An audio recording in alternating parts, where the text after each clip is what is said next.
Hey everybody, welcome to the Ronline Report. Great guest today. Young guy I met 3 years ago while he was preparing for his first bodybuilding contest. Here we are, just 3 years later. He's already been top 5 at the NPC Nationals twice. So this is Michael John Anthony Toscano. How are you, Michael? I'm doing good. Okay.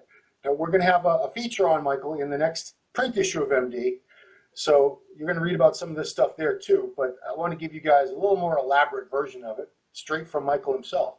So, Michael, you grew up in Ithaca, New York, which is where, roughly? Upstate New York. People probably have heard of Syracuse. I'm about 30, 40 minutes from Syracuse. Okay. Like, how far from Canada? 3 hours from Canada. I was actually born in Rochester, New York, which is an hour from Canada. And then I grew up in Ithaca, which is about 3 hours. So pretty far upstate. That is, you guys know what winter's like. Okay. Oh, yeah. So, I know from our interview, from 8 years old, you were wrestling. And tell me how this is kind of a family tradition in the Toscano family. Yeah, I wrestled since I can remember. I grew up with, actually, my stepfather, his whole family were wrestlers. My uncle was a 3-time state wrestling champ. He went on to wrestle at Syracuse. My stepfather wrestled, and he wrestled at Ithaca College, where I ended up going. My grandfather's brother, Orlando, coached the Olympic team for Canada. Wow.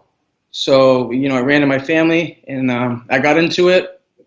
And I kind of, that's where my, mindset as far as competition, I always run back to wrestling. Yeah, I've noticed, more than a few really good bodybuilders have that wrestling background. What do you think it is about wrestling that carries over so well into bodybuilding? I think anytime you add into a sport where you have to make a certain weight or anything like that, it kind of puts a whole different aspect on it because, anybody can compete, but when you have to make a certain weight, it kind of puts a whole nother level into it. So a lot more discipline. You've got to, watch your diet and, not anybody, anybody can go out for, I played football in college, but not anyone can go out and play football. But when you have to make a weight and, you got 5 pounds to lose and you got 1 day, you got to bust your ass. Yeah. So a lot of discipline. I found it interesting that in senior year of high school, you became one of only 8 people in the history of your high school to have 100 wins or more. And 3 of the other people were your father and 2 of your uncles. Is that right? Yeah, my stepdad, my 2 uncles, and then later on, my little brother's on there now. So now there's 5 of us on there. Yeah. So, it seemed like you were on the track to become, national wrestling champion or something. At what point did you either fall out of love with wrestling or did you just realize you weren't meant for that level? What happened with wrestling? Honestly, I always loved wrestling. It was more, I was in school and, I kind of picked a major that I really wasn't into. And I've decided to, I was done with school, unfortunately, which meant I was done with wrestling. But, I was in a business major. I was in classes that I really didn't enjoy. Mm. And, that's like, someone who wants to compete but doesn't like, lifting. You're never going to be good and you're not going to want to do it. You're being forced to do something you don't like. So, unfortunately, that's kind of what ended it. I wanted to stay competitive. I was always in good shape. Never even really knew about competing or thought about competing. I was done with school in 2008. Yeah. Always in great shape. And I actually didn't even end up competing until 2015 in bodybuilding. I did a show, I think, in 2014, physique. Right. Probably could have won a light heavyweight class. Yeah. I ended up taking last physique, but. Well, let's back up to, you wanted to. I recall from talking to you, you saw guys in the magazines, fitness models, and you said, "Wow, I look as good or better than a lot of these guys." But you had no idea how to get into that, as most people wouldn't have a clue. Yeah, so, how did you end up getting into that? Into the competing or? No, the fitness modeling, which is. Oh, so the fitness modeling. I saw them all the time, and it was just like, upstate is so kind of like not so behind in times, but it's just like, we don't have the tools as far as no big bodybuilders, no big fitness modeling. So basically, it was on my own, and I ended up somehow reaching out to some photographers that I'd seen. I ended up doing a shoot out in Florida, and things started rolling up, having a billboard out, and I actually did a big shoot with Sadiq before Sadiq was big. We each had a billboard a billboard out in Puerto Rico for this clothing company, Anthony Quintana, and we both had a billboard out there. You know, I was doing stuff, you know, modeling all over, but then it got to the point where I was more maintaining my physique, and I was always someone who wanted to keep progressing. Yeah. And you know, I started getting a little bigger, and you know, it went from, you know, fashion, fitness to, you know, now I'm, you know, just geared into, I'm almost too big to do that. And it just, you know, after a while, photo shoots, standing there for a couple hours and just taking photos just wasn't doing it for me. Yeah. So I find it interesting that your worst, hopefully this will be the worst injury you ever have, was it 2012 when you hurt your neck? It was around then. Actually, when I was doing, you know, it might have been even before then, a little before. Yeah, it was 2012. Okay. I was getting ready for one of my photo shoots, and you know, cardio isn't one of my favorite things, so I was incorporating wrestling into my cardio just to get in shape for the shoot. Yep. And I ended up pinching a nerve between my C6 and C7. And initially, I just thought it was like a stinger, like kind of from football. Yeah. And I didn't think anything of it. And then, and there really wasn't pain. What happened was it pinched the nerve retracted, so there really wasn't pain. As the weeks went on, I realized I couldn't do a push-up. I had I couldn't fire the muscle. And then one day I felt my chest. The one side was hard as a rock, the other side was mush. So I went to the doctor, and I had muscle atrophy. I completely lost, you know, I have some pictures, it's crazy. Completely lost my right pec, my right tricep, numbness and tingling down my whole right arm, and one of my fingers is still, you know, completely numb. Wow. How do you come back from something like that? How did you're obviously well recovered today for the most part. Yeah, it was tough, more mentally than physically.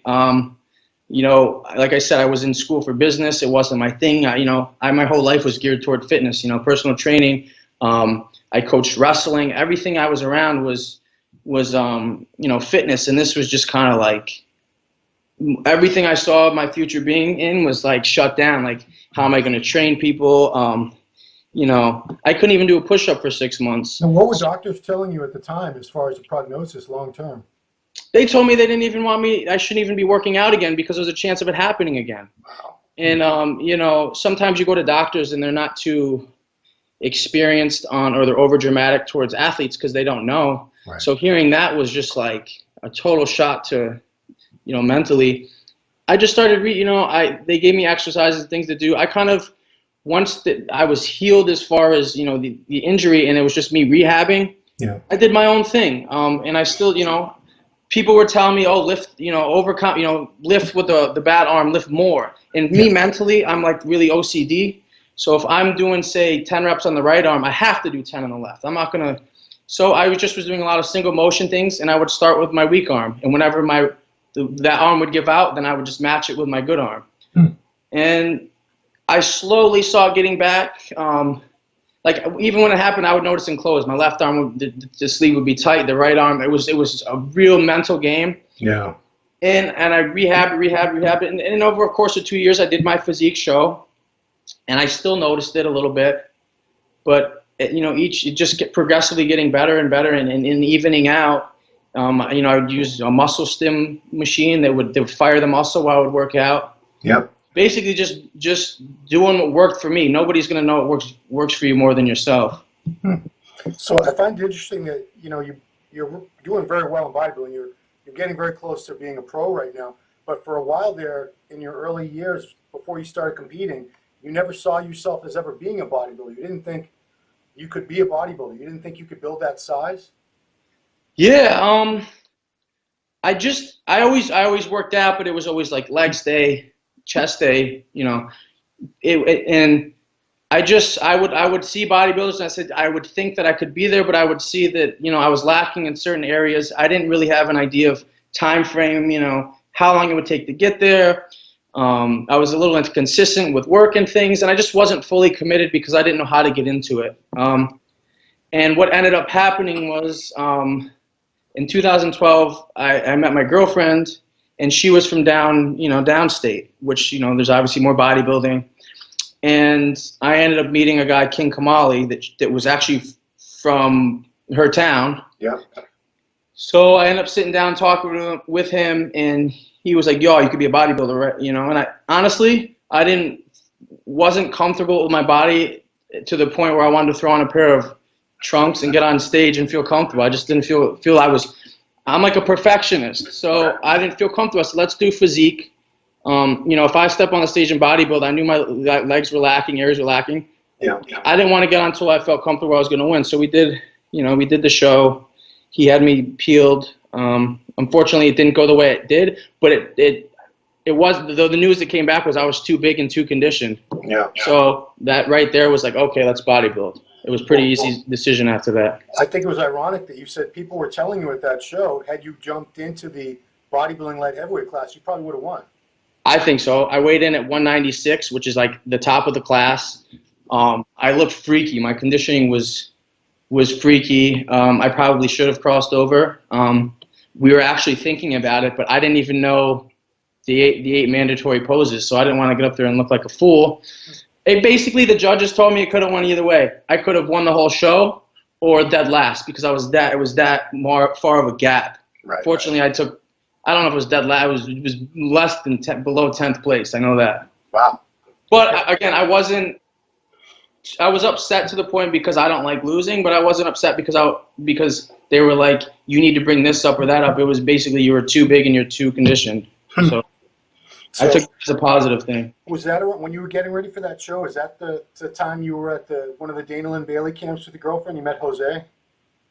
That was it. It was right before then, and I had talked to Jose. I'd always been a fan of him. I never was really big into the whole bodybuilding thing, but he was one guy that I had seen. I was into it, and like I always joke around and have an outgoing personality, and that's just the kind of person he seemed like. So I ended up meeting him at the Dana Lynn Bailey show. Yep. He critiqued me, said I looked great, and he was joking around. He's like, "Hey, if you ever think about bodybuilding, hit me up." I mean, and that's what ended up happening. I mean, it was just a few months. You started work with him shortly after the physique show, right? Yeah, I think I reached out. I think I Googled his or something and got his email or somehow. Yep. And he's like, "Of course I remember you." He's like, "You ready to start bodybuilding now or what?" And I said, "Yeah, let's do it." I mean, I think we started working fast. Yeah, I mean, I believe, I met you while he was with you training at that Greater Boston Fitness near Logan Airport. Yeah, I used to come down, maybe once or twice a month. It was, it was a nice weekend trip. It wasn't too far. And you had already put on some good, because I looked on your Facebook, I see the pictures of you as a physique competitor, and you had already made some decent gains by the time I met you, which probably was only a few months later, I'm guessing. Yeah, we started work, just the training, the diet. My body responds well. Genetics come into play, and like I said, when it's time for me to buckle down, I'm 100%. You tell me what to do, I'm going to follow it 100%. And we got to work. Yeah. It's interesting. I find that people that were real high-level athletes that are used to being coached, and they're coachable. Those are the people that work best with coaches because, I do a little bit of coaching and talking to people that do it at a higher level than me. There are certain people that are easy to work with and some people that you just can't work with because they won't listen to you.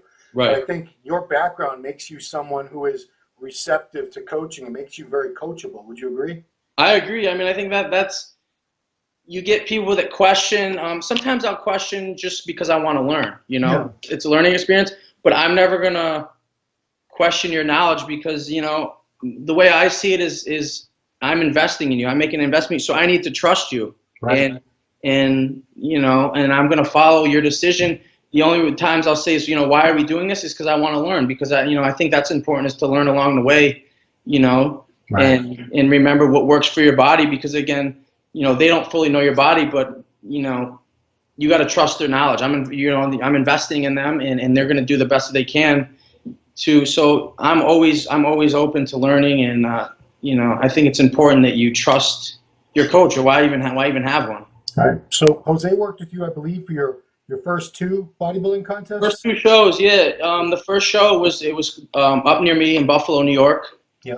Which I looked phenomenal. I won the novice heavyweight, novice overall, the open heavyweight, and I won the overall for that show. Well done. Yeah, it was that basically got the ball rolling. Second show was a tough. It was the Cutler. Yeah. I ended up taking second in the heavyweight, Yeah. which was obviously tough for me because second, but whatever. Yeah, I mean, just so you know, the Cutler show and the New England show, those are both excellent quality shows. Yeah, it was a really good show. I'll put them up against, Steve Weinberger promotes that show as well as the New York show. I'd put that quality-wise up against any of the shows he does in the New York, New Jersey area. Yeah, that show was great. The kid that won it was a freak. He was the biggest light heavyweight. Light heavyweight. They won it light. He was the biggest light heavyweight I've ever seen. Yeah.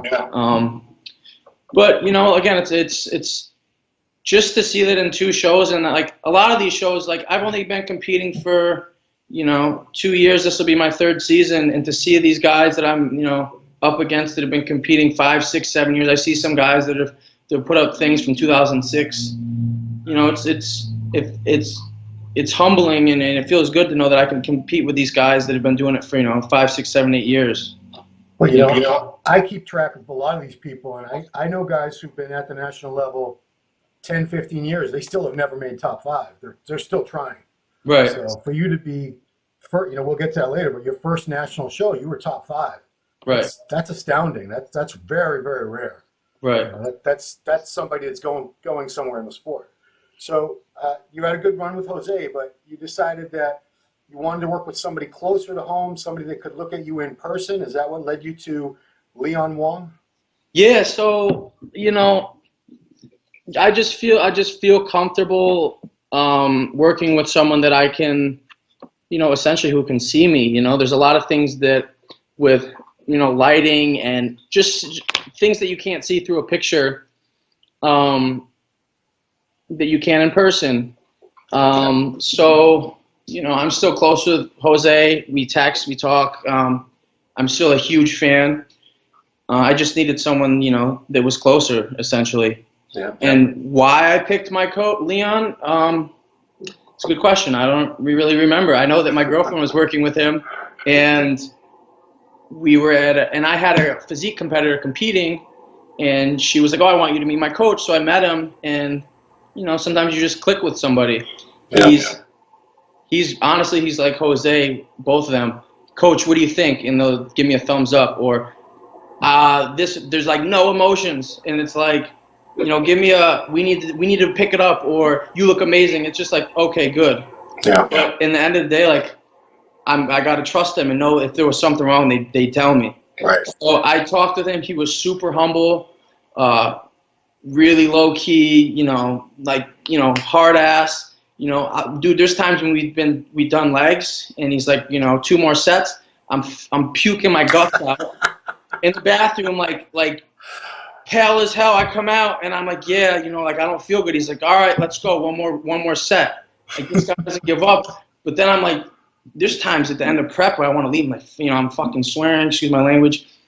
I want to walk out, but he has no sympathy. And at the end, I'm like, yo, that's what I need. Yeah. Some people, they want that coach to say, oh, my diet's a little hard. And then there's these coaches like, all right, well, then we'll give you a little cheat, or we'll give you this, or all right, we won't do it. Well, next week we'll do it. I don't want that. I want someone that sticks to what they say that we're going to do. Yeah. And is, hard on me. Right. That's going to make you better. If you push it, every time you push a little harder, you're going to get a little bit better. And that's what he's like. He shows up every day with the same face. It's hard for me to even crack a smile on this guy. I've got a lot of them, but I need. So you train legs with him every Sunday at Bevan Steve's, right? Yeah. That I know that's what I need to work on. My shoulders are good, my back's good, my chest, needs some improvement, but legs, I've trained people, and they come in with they have a crazy back, but everything else is lagging. They come up like, oh, let's do back today. Right. I'm like, why am I going to train you on something? You know what I mean? So I want to go in there and train where I'm not good at, what I need help with. Yeah. So once prep starts, every Sunday I drive down and train with him, and we do legs. Right.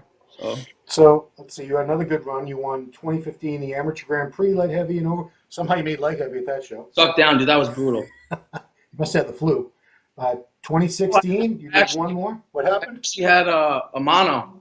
Oh, you did. You had mono. Lost a lot of weight, and I was like, you know what? I got the fire back. I'm ready to compete. I says, you know, I don't want too big of a gap because like I'm feeling good. Why don't we use this to our advantage and let's suck down to light heavy? And I made it. I don't know how, but I look sick. Wow. So that was and then 2016, you won the Atlantic States heavyweight and overall. Yep. And that was your first national show too. You did the nationals. So what was that? What was it like in your first national show? It's usually kind of overwhelming for most people. I was nervous. I was nervous. I usually don't get, like, my girls say, Jesus, you know, you don't get excited. Like, you know, I took fifth, and she's like, you're not excited, you're not nervous. I don't really show too much emotion. But I was nervous, and then you got people like, I try and not look, you know, the social media thing I do because, you know, I like, you know, represent my sponsors, and, you know, people like to see the progress, which is good. But I try and stay off as far as, you know, looking at other people. But, you know, sometimes you do it. And that's when I realized, like, the guys that I saw that I thought looked crazy, you show up to the show and it's like, yeah, what happened to this guy? So didn't have his filters. No, exactly. The guys that took top two, I don't even think had Instagram. Like, I'd never even seen them before. So that's when I was like, you know what, you need to start focusing on, you know, I mean, you can't focus on all this, and I don't know, social media is crazy. I mean, I'm on it, everybody's on it, but everybody. Let me tell you one thing that I always say is nobody's gonna post a bad picture of themselves, right? I wouldn't, you know. I wouldn't either. Hell no. You know? I'm not gonna post when I'm flat with no pump. I'm gonna post it when I'm at the gym, you know, carved up. Or you know what everyone always says in their pictures, flat, really flat here. Yeah. You know, they want you to think that whatever you're seeing in the pictures, they're going to be 1,000 times better than that when you see them at the show. It's usually the opposite. They usually look way better on Instagram. It's like you look a little flat now. You didn't then. So one thing I thought was interesting about you, Michael, is that, you know, you follow the sport a little bit, but you don't live and breathe this 24. This isn't your entire life 24/7.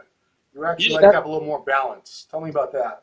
You know, I always think I think balance is important. I see so many people, and I'm not saying it's a bad thing. It's whatever works for you. You got to roll with it. But I see so many people consumed in the sport that it seems like, you know, everything else is out of the picture, which, you know, maybe that works for them. For me, there's so much more to life, and there's so much more balance. You know, my family, my friends, my girlfriend, you know, I still like going out. You know, I like going out to dinners. I like, you know, going to bars. You know, sometimes I like going to the club. Like, I like to dance. I know it sounds crazy, but for me, that's what keeps me going and liking, you know, the whole fitness thing, is because I have a balance, a well balance. I think life in general, you need to have a balance no matter what you're involved in.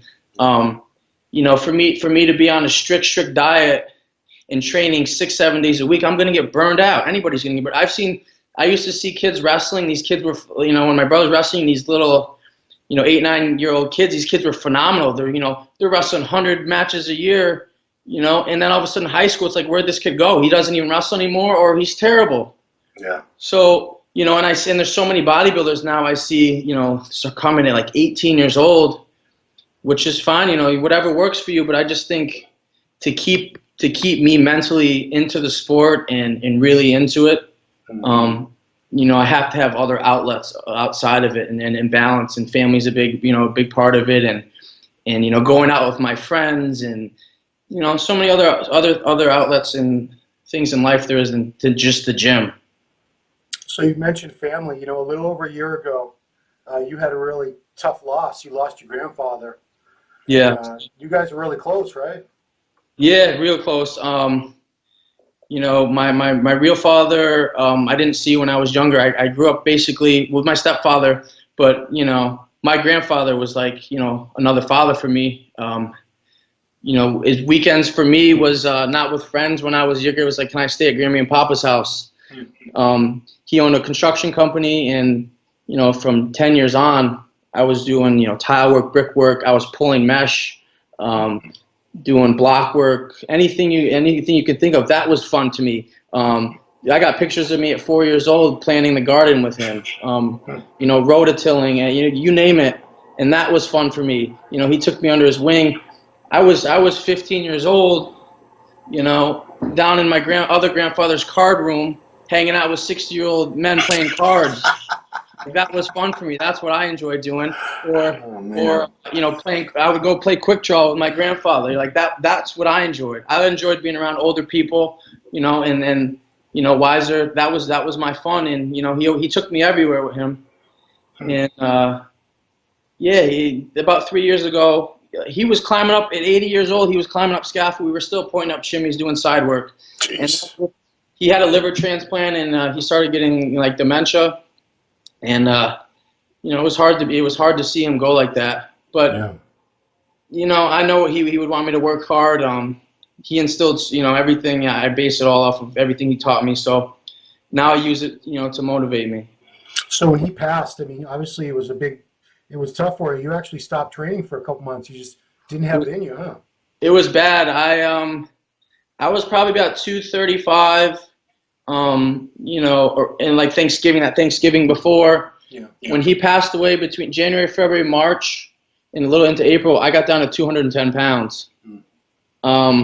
You know, mentally, I just wasn't into it. When you go through something like that, whatever it may be, it's sometimes you use it to push you, but sometimes it really brings you down. So I was 210 pounds basically when I decided I wanted to get back in the gym around April.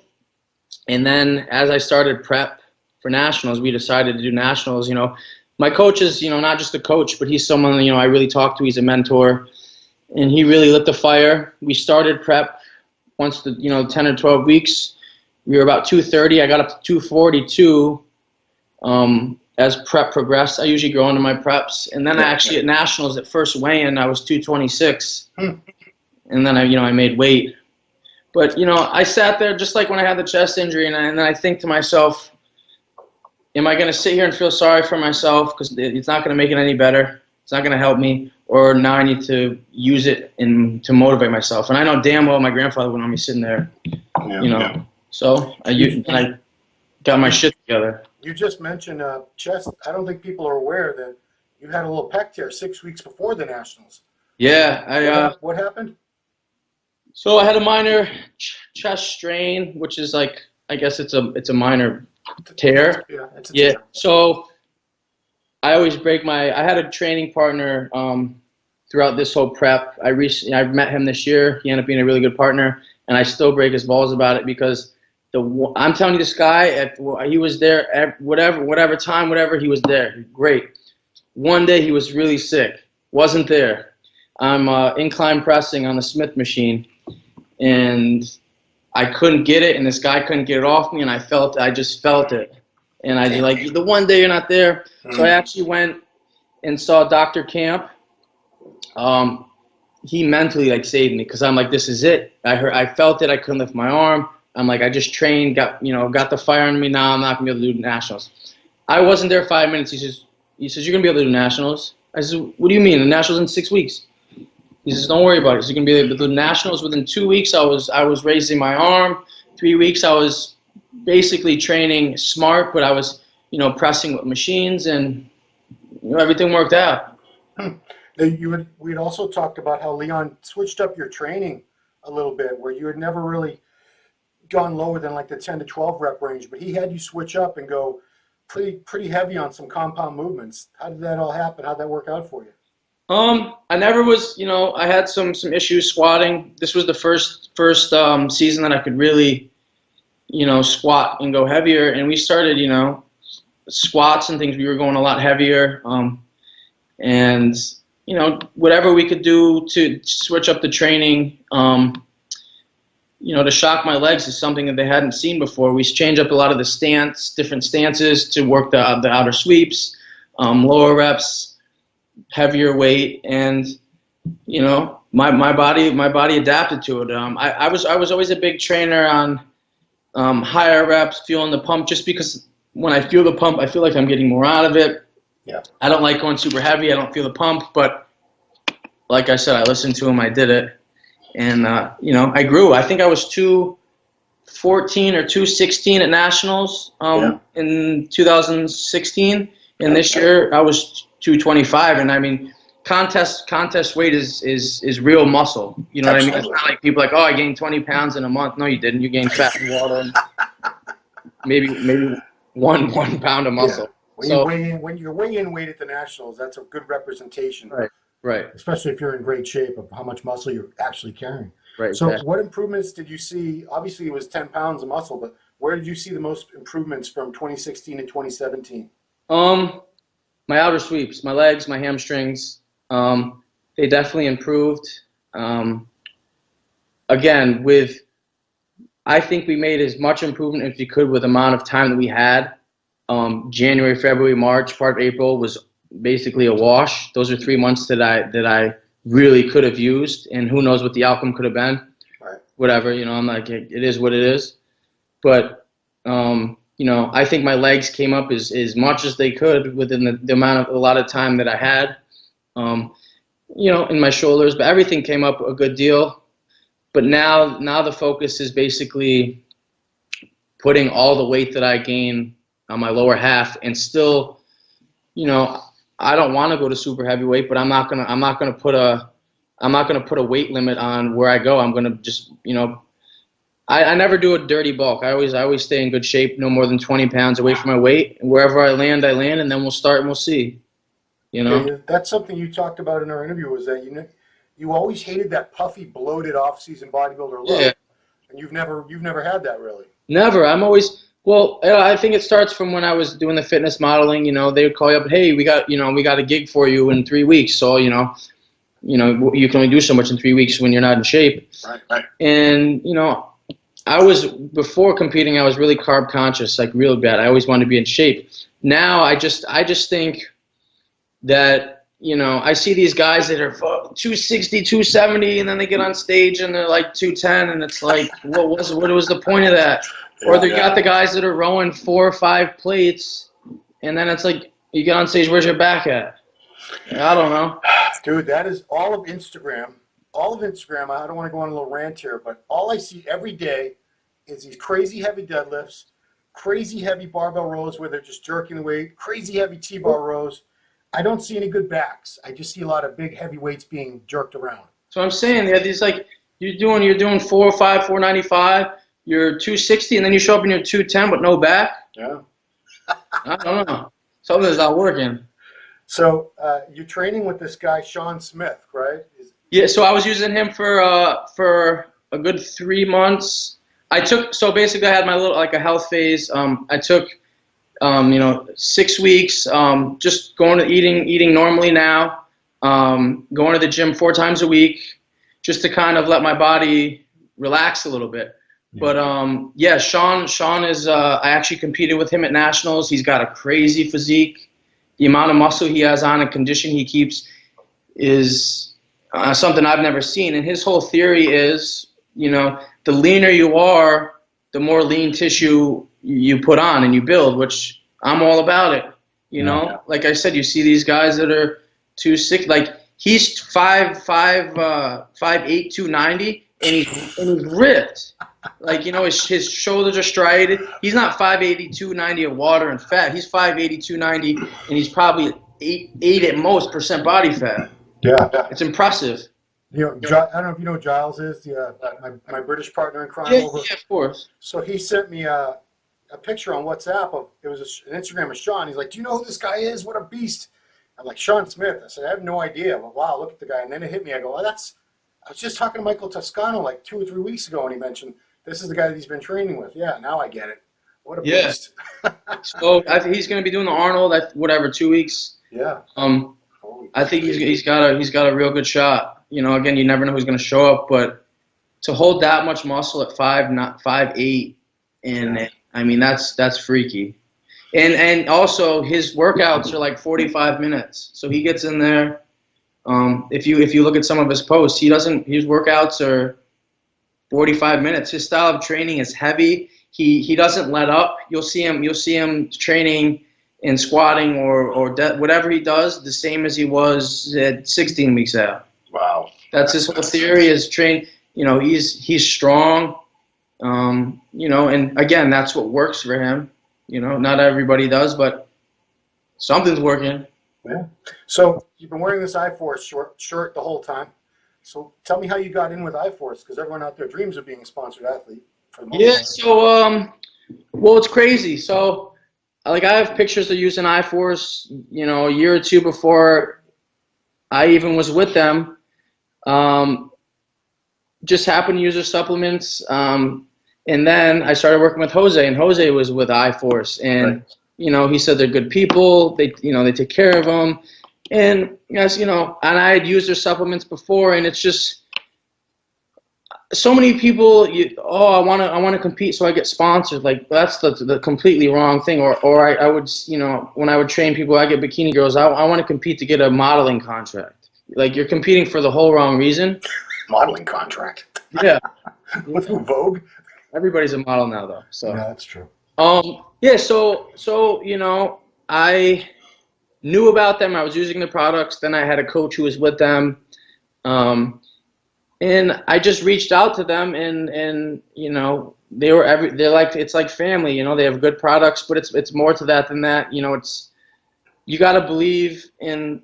There's so many people that really don't use the product, or don't always use the products.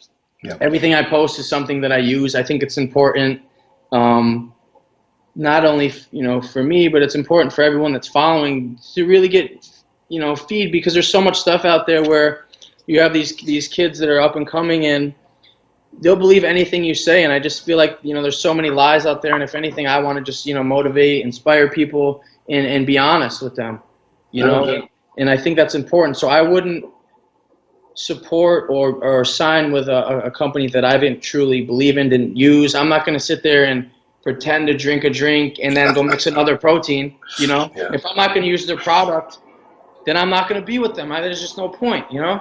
And I feel like that goes on a lot, but it's like a family. Like we're on a texting basis. And I think that's important. And even when I'm training my clients, you're not here's my 3 o'clock, my 4 o'clock. You could ask any of my clients, and we're on a basis where we build a friendship, and I think that's important, What is your favorite iForce product? I would have to say, honestly, as far as like tasting and what I use, using now off season, Max Out. It's their weight gainer, and the reason being, not only does it taste good, but I was always against weight gainers, because you get these skinny kids and it's just filled with a bunch of garbage. Yes. And basically Max Out carb source actually comes from quinoa and oats. So it's whole food carbs, whole food, source. So Yeah. I'm all about that, and it tastes good. Okay. So Michael, we're in February. The contest season is right in front of us. What is next for you? Do you know? Do you have anything in mind? I don't know, but I'm leaning towards the Olympia Amateur. But we'll see. Right now, it's about focusing on the areas that need to be brought up. I feel good. Training's going great. Usually my preps are usually 10 weeks, 12 at most. So, I can decide pretty close to the show when I want to do. But right now, the focus is on, like, this is the year I'm going to go pro. This is it. So I'm going to make sure that there's going to be no stones left unturned. I'm going to bring the complete package, so there's no questions. So I'm just curious, you competed 2 Novembers in a row. You've been top 5 2 years in a row at the Nationals. So Olympia Amateur, I'm assuming you mean the one in Vegas in September, right? Correct. So, I'm curious, what would make you want to move your timeline up to a couple months sooner, and in a show where it's international, where you're going to be up there with guys from Slovakia, Kuwait, God knows, I don't know where, Mexico, everywhere. I think I can hang with the best. Yeah. No, I don't think. I'm not saying you can't. I absolutely think you're capable. I'm just wondering what made you decide on that. I think it's good to maybe change up the scenery for me. Change up, just change it up a little bit. And worst case scenario, things don't go as planned. I have a show. Unfortunately, when I do Miami, I don't have anything until the next season. Yeah. So it'd be nice to say, heaven forbid things don't go as planned, I can do nationals after. Theoretically. North American, you'd still have a chance to do that too. When is that? August? Usually, oh August. no, I'm wrong. I'm sorry. Well, North American is actually a couple weeks before the Olympia. Yeah, it's the end of August, I know. Or early September. It's always before Olympia though, for sure. That's Yeah, always you're an right. option as well too. Definitely not USA's I was thinking about, but I just want to make sure, I'm not going to rush the process. I'm in no hurry to step on stage. I know I'm going to. I just want to make sure that, you know, I'm the best that I could be. How old are you again, Michael? 30. 30. Oh boy. So that's like a toddler in bodybuilding. Yeah, right. I like to hear that. Plenty of time. Plenty of time. And yeah, you've only been competing in bodybuilding. This is your fourth season. That's it. Yep. Yeah, you're still just tip of the iceberg. It's all in front of you, kid. All in front of you. Cool, man. Well, I thank you so much today for taking the time to talk to us, Michael. All right, Ron. Watching your progress over these past couple of years has been exciting, and I know the best is yet to come. I'm looking forward to watching you grow, develop, get that pro card, have a great career. I'm glad I was there to see it. So, Yes. Always a pleasure, Ron. all right. For the Ronline Report, this has been me, Ron, with Michael, John, Anthony Toscano. Thanks for watching.